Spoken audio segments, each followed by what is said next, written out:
Hello! ഹെഗ്മിലൂഡിലേക്ക് എല്ലാവർക്കും സ്വാഗതം. ഞാൻ നിങ്ങളുടെ സ്വന്തം ബെൻസി. അപ്പം ഇത് കണ്ടപ്പോൾ ഏകദേശം നിങ്ങൾക്ക് മനസ്സിലായി കാണുമല്ലോ സംഭവം എന്താണെന്ന്. നമ്മള് കൊറിയറിന് വേണ്ടി പാക്ക് ചെയ്യാനുള്ള ബോക്സുകൾ ചെയ്യിപ്പിച്ചെടുക്കുന്നത് ഇവിടെ നിന്നാണ് കേട്ടോ. അപ്പം എനിക്കിതൊക്കെ ഭയങ്കര ഇഷ്ടമാണ്. ഇത് മാത്രമല്ല, ഏത് മിഷനറി ഈ സംഭവങ്ങളാണെങ്കിലും കാണാനും മനസ്സിലാക്കാനും ഒക്കെ ഭയങ്കര ഇഷ്ടമാണ്. അപ്പൊ ഞാൻ ഈ വീഡിയോ എടുക്കുന്ന കണ്ടപ്പോൾ ഇതിന്റെ ഓണർ പറഞ്ഞു, അയ്യോ മെഷീനുകൾ ഒന്നും വർക്കിംഗ് അല്ല, ഒന്നോ രണ്ടോ മെഷീനുകൾ മാത്രമേ ഉള്ളൂ, ബാക്കി എല്ലാം വർക്കിംഗ് അല്ലാതെ കിടക്കുവാണ്. ഓണം ഒക്കെ ആയതുകൊണ്ട് സ്റ്റാഫുകളും ഇല്ല, അവരുടെ ഓവറായിട്ടുള്ള വർക്കുകളും കഴിഞ്ഞു, അപ്പം വീഡിയോ എടുക്കാൻ വേണ്ടി ഒന്നും ഇല്ലല്ലോ എന്ന് പറഞ്ഞു. അപ്പൊ നമ്മൾ ഇവിടുന്നാണ് ബോക്സുകൾ എടുക്കുന്നത്. അപ്പോ ഇനി ഈ ഇപ്പം എടുത്ത ബാച്ച് കഴിഞ്ഞാൽ അടുത്ത ബാച്ച് മുതൽ ഞങ്ങൾ തീരുമാനിക്കുന്നു, നമ്മുടെ ബോക്സിന്റെ മേളിൽ തന്നെ നമ്മുടെ ബെഞ്ചൂസ് ഫുഡ് പ്രോഡക്റ്റ് അഡ്രസ്സൊക്കെ അടിച്ച്, പറ്റുമെങ്കിൽ എൻ്റെ ഒരു ഫോട്ടോയും വെച്ച് ബോക്സ് അടിക്കണം എന്ന് വിചാരിക്കുന്നു. ദാണ്ട് ഈ നിൽക്കുന്നതാണ് ഇതിന്റെ ഓണർ എന്ന് പറയുന്നത്. എനിക്ക് തോന്നുന്നു ഒരു 100% ഒരു ബിസിനസിന്റെ വിജയമെന്ന് പറയുന്നത് മുതലാളി തൊഴിലാളി എന്നില്ലാതെ ഒരുമിച്ച് നിന്ന് വർക്ക് ചെയ്യുന്നതാണ്. ഇവിടെ ഇപ്പോൾ തൊഴിലാളികൾ ഇല്ലെങ്കിലും പുള്ളിക്കാരന് പേടിക്കേണ്ട ആവശ്യമില്ല, പുള്ളിക്ക് എല്ലാ വർക്കും അറിയാം, സ്വയം ചെയ്യും. അതൊരു ബിസിനസിന്റെ വിജയമാണ് കേട്ടോ. എന്നാൽ പല സ്ഥലങ്ങളിലും ഞാൻ കണ്ടിട്ടുണ്ട്, മുതലാളി ആയി കഴിഞ്ഞാൽ പിന്നെ എല്ലാം തൊഴിലാളികൾ ചെയ്തോണം, മുതലാളി ഇങ്ങനെ ഇരിക്കും, ഒന്നും ചെയ്യത്തില്ല, അവിടെ വിജയിക്കത്തില്ലെന്നാണ് എൻ്റെ ഒരു പേഴ്സണൽ എക്സ്പീരിയൻസ്. ഇപ്പൊ നിസ്സാരം, ഞാനൊരു തുക്കട കുഞ്ഞു ബിസിനസ് ചെയ്യുന്ന ഒരാളാണ്. എൻ്റെ വീട്ടിൽ ആരെങ്കിലും ജോലിക്കാരുണ്ടെങ്കിലും ഞാൻ ചെയ്യേണ്ട കാര്യങ്ങൾ ഞാൻ തന്നെ ചെയ്യും. അത് അവരെ കൊണ്ട് പറ്റില്ല എന്ന് എനിക്കറിയാം. ഇനി അതുമല്ലെങ്കിൽ അവരെ കൊണ്ട് പറ്റുമെങ്കിൽ പോലും കൂടെ ഞാൻ നിൽക്കാറുണ്ട്. അപ്പൊ ഇത്രയും പറഞ്ഞ കൂട്ടത്തിൽ ഇത് പറഞ്ഞതേ ഉള്ളൂ കേട്ടോ. അപ്പൊ ഇനി മുതൽ നമ്മള് പാക്ക് ചെയ്യുന്നത്, ഇപ്പം ഈ എടുത്തത് ബാച്ച് തീർന്നാല്, കാരണം അത് ചെയ്യാൻ ഇത്തിരി സമയം എടുക്കും. ഇപ്പൊ കാലാവസ്ഥ റെഡിയല്ല, കാരണം അടിച്ചേച്ച് വെയിലത്ത് വെച്ച് ഉണങ്ങുമൊക്കെ വേണം കേട്ടോ. അപ്പൊ ഞാനിതൊക്കെ ആദ്യമായിട്ടാണ് കാണുന്നത് കേട്ടോ. എനിക്ക് ഭയങ്കര ക്യൂരിയോസിറ്റിയാണ് ഇതൊക്കെ അറിയാനും മനസ്സിലാക്കാനും ഒക്കെ. അപ്പൊ വന്ന വഴിക്ക് ആ, ഏഹ്, നല്ല ടയേർഡായിരുന്നു എന്ന് വെച്ചാൽ, ഇത് ഞങ്ങൾ പോയത് ഇന്നലെയാണ് കേട്ടോ, അതായത് സൺഡേ. ചർച്ചിലെ മീറ്റിംഗ് കഴിഞ്ഞിട്ട് ജോസാനാന്നെ നല്ല ചുമയും കഫക്കെട്ടും ഒക്കെ ഉണ്ട്. എങ്കിലും നമുക്ക് റെസ്റ്റ് എടുക്കാൻ പറ്റില്ലല്ലോ, അതുകൊണ്ട് പോയേ പറ്റത്തുള്ളൂ. കൂട്ടത്തിൽ അച്ചാറിന്റെ ബോട്ടിലുകളും എടുക്കണമായിരുന്നു, അതും എടുത്തു. ചർച്ചിൽ നിന്ന് വന്നു, ജസ്റ്റ് ഫുഡ് കഴിച്ചു, ഉടനെ ഞങ്ങൾ ഇറങ്ങി. കാരണം ഒരു 4:30 ആകുമ്പോഴേലും കട തുറക്കണമല്ലോ, അതും വേണം, എല്ലാം നടക്കണ്ടേ. അതുകൊണ്ട് വീട്ടിൽ വന്നത് അച്ചാറിന്റെ കുറച്ച് ബോട്ടിലുകൾ അടുക്കി വെച്ചു, ബാക്കിയുള്ളതിനെ ഒതുക്കി വെക്കണം. സാധനങ്ങളൊക്കെ മേടിച്ചോണ്ട് വരാൻ നല്ല രസമാണ്, പക്ഷെ അതൊക്കെ ഒതുക്കി പറക്കി വെക്കലാണ് ഭയങ്കര ഒരു ടാസ്ക് എന്ന് പറയുന്നത്. ഇത്രയും ബോക്സുകൾ നമ്മൾ എടുത്തു, പല അളവിലുള്ളതാണ് കേട്ടോ. അന്നേരം നമ്മുടെ വീട്ടിലെ ജോലി ആയാലും എന്താണ്, പച്ചക്കറികൾ മേടിച്ചുകൊണ്ട് വരുന്നതായാലും മേടിച്ചുകൊണ്ട് വരാൻ എല്ലാം നല്ലതാണ്, പക്ഷെ ഒതുക്കി പറക്കി ഫ്രിഡ്ജിൽ വെക്കുക. അതുമല്ലെന്നുണ്ടെങ്കിൽ, ഒരു ഉദാഹരണം പറഞ്ഞാൽ, തുണി കഴുകിയിട്ട ശേഷം അത് മടക്കി അലമാരി വെക്കുക. ഇതുപോലൊക്കെയാണ് എല്ലാ കാര്യങ്ങളും.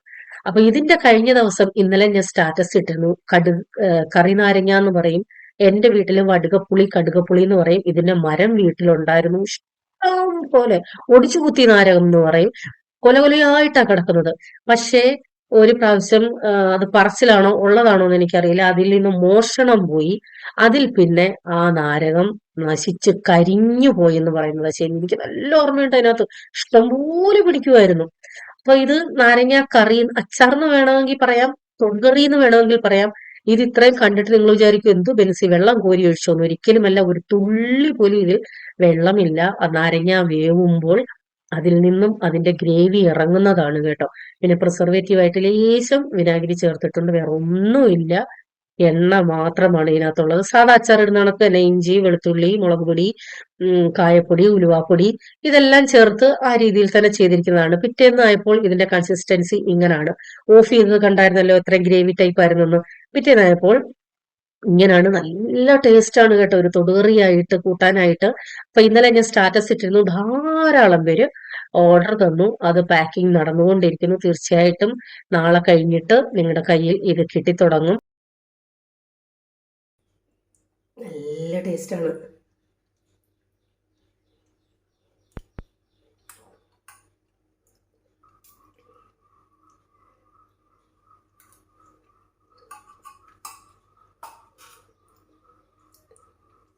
നല്ല പുളി, നല്ല എരി. ഇതിങ്ങനെ വെറുതെ കഴിച്ചുകൊണ്ടിരിക്കാനും എനിക്ക് തോന്നുന്നുണ്ട് കേട്ടോ. എൻ്റെ കൂട്ട് ആരൊക്കെയുണ്ടെന്ന് അറിയത്തില്ല. നല്ലെണ്ണയിലാണ് ഇട്ടത്. ഓവറായിട്ട് വിനാഗിരി ഒന്നുമില്ല.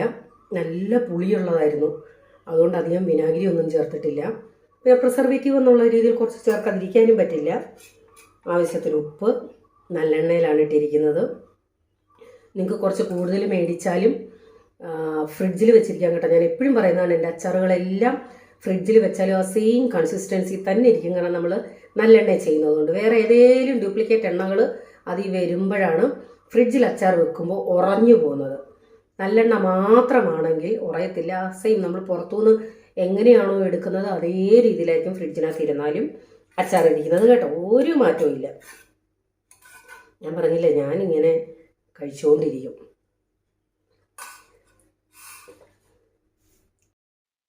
അതിനുശേഷം എന്താ പാക്കിംഗ് തകൃതിയായിട്ട് നടന്നുകൊണ്ടിരിക്കുന്നു. ഞാൻ പറഞ്ഞില്ലേ ഇഞ്ചിക്കറിയുടെയൊക്കെ, സോറി ഇഞ്ചിക്കറി അല്ല, കറുനാരങ്ങയുടെ ഓർഡർ വന്നത്. എല്ലാം എടുത്തു വെച്ച് കുറച്ച് പാക്ക് ചെയ്ത് കഴിഞ്ഞു. ബാക്കിയുള്ളതാണ് ഇരിക്കുന്നത്. ഈ കാഷ്യൂനട്ട് കണ്ടല്ലോ, അതും അതിന്റെ ലിസ്റ്റ് കണ്ടവർക്കറിയാം നമ്മൾ ഇവിടുന്ന് കൊടുക്കുന്നുണ്ട്. പക്ഷെ അത് ഒത്തിരി എടുത്തു വെച്ചേക്കാറില്ല. ഓർഡർ വരുമ്പം മാത്രം ഫ്രഷ് ആയിട്ട് എടുത്തു വെക്കുന്ന സംഭവമാണ് കേട്ടോ. അപ്പൊ അത്രത്തിന്റെ ഓർഡർ ഉണ്ടായിരുന്നു, അതുകൊണ്ട് എടുത്തു വെച്ചിരിക്കുന്നത്. ബോർമ കാഷ്യൂം പിന്നെ ഹൈ ക്വാളിറ്റി കാഷ്യൂം ഇതിന്റെ എല്ലാം ഓർഡർ ഉണ്ടായിരുന്നു കേട്ടോ.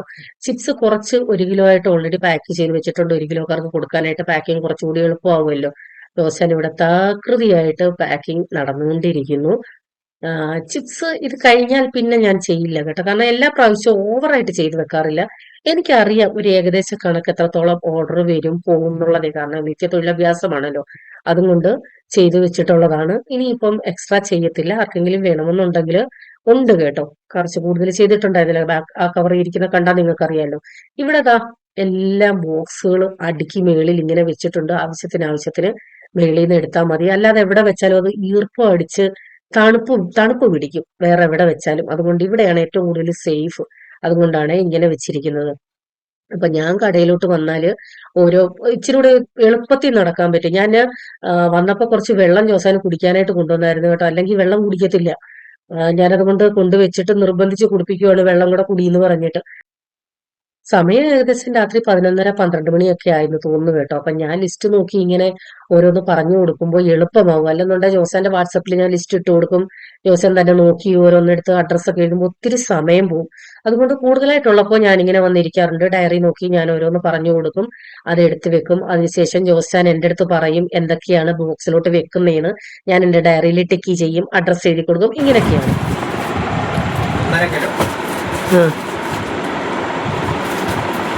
പൊട്ടി 1 കിലോ മാങ്ങ, 1/2 കിലോ മാങ്ങ, ലെമൺ ഗാർലിക് 1/2 കിലോ, കുടംപുളി 1/2 കിലോ, ഗരം മസാല 300, മുട്ടുപൊടി 1 കിലോ, ചക്ക വരട്ടിയത് 1 കിലോ. എത്ര? 1 കിലോ, 1/2 കിലോ. പിന്നെ കാശ്മീരി 1/2 കിലോ, സാമ്പാർ പൊടി ചിക്കൻ മസാല 1/4 കിലോ വീതം, മനങ്ങൾ കണ്ടം 200. ഇത്രയുള്ള അത്രേ ഉള്ളൂ ഇല്ലയോ?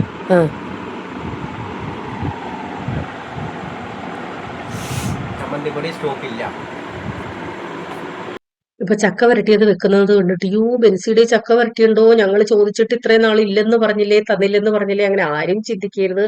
ഇത് 3 മാസം മുമ്പേ, അതായത് ചക്ക വരട്ടി തുടങ്ങിയപ്പോ തന്നെ ഫ്രിഡ്ജിൽ വെച്ചേക്കണേന്നും പറഞ്ഞ് പേയ്മെന്റ് ചെയ്ത് കുറച്ച് പേരുണ്ടായിരുന്നു. അവർക്ക് വേണ്ടി ഞാൻ, കാരണം വാക്ക് പാലിക്കണമല്ലോ, മാറ്റി വെച്ചതാണ് കേട്ടോ. അതിൽ നിന്നുള്ളതാണ് അയച്ചുകൊണ്ടിരിക്കുന്നത്. ഇനി ഒരാൾക്കൂടെ ഉള്ളത് ഫ്രിഡ്ജിൽ ഇരിപ്പുണ്ട്. ബാക്കിയെല്ലാം അയച്ചു കഴിഞ്ഞു. കാരണം അത്രയ്ക്ക് ആഗ്രഹിച്ച് ഫ്രിഡ്ജിൽ വെച്ചിട്ട് മതി, ഞങ്ങൾക്ക് കുഴപ്പമില്ല, ഞങ്ങൾ എങ്ങനെയും കൊണ്ടുപോയിക്കോളാന്ന് പറഞ്ഞാണ്. അപ്പൊ ഈ വെച്ച ആൾക്ക് ഓൾറെഡി അത് പുറത്തുനിന്നും വന്ന കുട്ടിയാണ്. അതിനുവേണ്ടി വന്ന ഉടനെ 1/2 കിലോ കഴിക്കാനായിട്ട് ഞാൻ അയച്ചു കൊടുത്തു. ചേച്ചി കൊതി സഹിക്കാൻ വയ്യ, എനിക്ക് അയച്ചു തരണേ, എനിക്ക് കഴിക്കാനാണ്, ബാക്കി ഇനി പോകുമ്പോഴത്തേക്ക് തന്നാ മതി എന്ന് പറഞ്ഞിരുന്നു. അപ്പൊ അങ്ങനെ അയച്ചു കൊടുത്തതാണ് കേട്ടോ. അപ്പം പാക്ക് ചെയ്ത് കഴിഞ്ഞ് രാത്രി തന്നെ വണ്ടിയിൽ അങ്ങ് സാധനം എടുത്ത് വെക്കുവാണ്, അത്രയും ജോലിഭാരം കൂടെ തീരുമല്ലോ എന്ന് പറഞ്ഞിട്ട്. അപ്പൊ ഏകദേശം എനിക്ക് തോന്നുന്നു വെളുപ്പിന് 1 മണിയൊക്കെ ആയി കാണും. ഞങ്ങൾ മാത്രമേ ഉള്ളൂ ഈ ഏറിയയില്, ഞങ്ങളും ഞങ്ങളുടെ കടയും മാത്രം. ബാക്കി എല്ലാരും നേരം വെളുത്ത് എണീക്കാറായെന്ന് തോന്നുന്നു. കോഴിയൊക്കെ കൂവി തുടങ്ങിയിട്ടുണ്ട്. ഇപ്പൊ നമ്മുടെ ജോലി ഇതാണല്ലോ, ആളുകള് കറക്റ്റ് സമയത്ത് സാധനം കിട്ടണമെന്നുണ്ടെങ്കിൽ നമ്മളൊരു ബിസിനസ് ചെയ്യുമ്പോൾ കറക്റ്റ് സമയത്ത് അയക്കേണ്ട കടമയും നമുക്കാണ്. അവരുടെ കൈകളിൽ സമയത്ത് കിട്ടണം എന്നുള്ളതും നമ്മുടെ കടമയാണ്. ഞാൻ പറഞ്ഞല്ലോ, കൊറിയർ ബുധനാഴ്ച വരെ ഞങ്ങൾക്ക് അയക്കാൻ പറ്റും. ഇന്ന് തിങ്കളാഴ്ചയാണ്. ആർക്കെങ്കിലും വേണമെന്നുണ്ടെങ്കിൽ ബുധനാഴ്ച വരെ കൊറിയർ അയക്കാം. ബാക്കിയുള്ള 2 ദിവസം അവർ കൊറിയർ കൊടുത്ത് തീർത്തിട്ടാണ് അവധി. ശനി ഞായറും പിന്നെ തിങ്കളും അവധി കാണത്തില്ല, ശനി ഞായറും ആയിരിക്കും കൊറിയറിന്റെ അവധി. അപ്പൊ അയച്ചുകൊണ്ടിരിക്കുന്നു. വിദേശത്ത് പോകാനുള്ളവരുടെ, അതായത് സെപ്റ്റംബർ 2nd വീക്ക് ഉള്ളവരുടെ ഞങ്ങൾ കൊറിയർ അയച്ചുകൊണ്ടിരിക്കുന്നു. അല്ലെന്നുണ്ടെങ്കിൽ പിന്നെ ഭയങ്കര ലഗേജ് കൂടുതലായിരിക്കുമല്ലോ കൊറിയറുകാർക്ക്, ലേറ്റ് ആവും. അതുകൊണ്ട് അതും അയച്ചുകൊണ്ടിരിക്കുന്നു. ഇതൊക്കെയാണ് ഞങ്ങളുടെ വിശേഷങ്ങൾ. സപ്പോർട്ട് ചെയ്യുന്ന എല്ലാവർക്കും ഒത്തിരി നന്ദി. ശർക്കര വരട്ടി നമ്മുടെ കയ്യിലുണ്ട്, പുറത്ത് ചെയ്യിപ്പിച്ചെടുത്തതാണേ. അപ്പോൾ ഇതൊക്കെയാണ് വിശേഷങ്ങൾ. അടുത്ത ഫ്രഷ് വീഡിയോയുമായിട്ട് ഉടൻ വരാം. Bye, god bless U.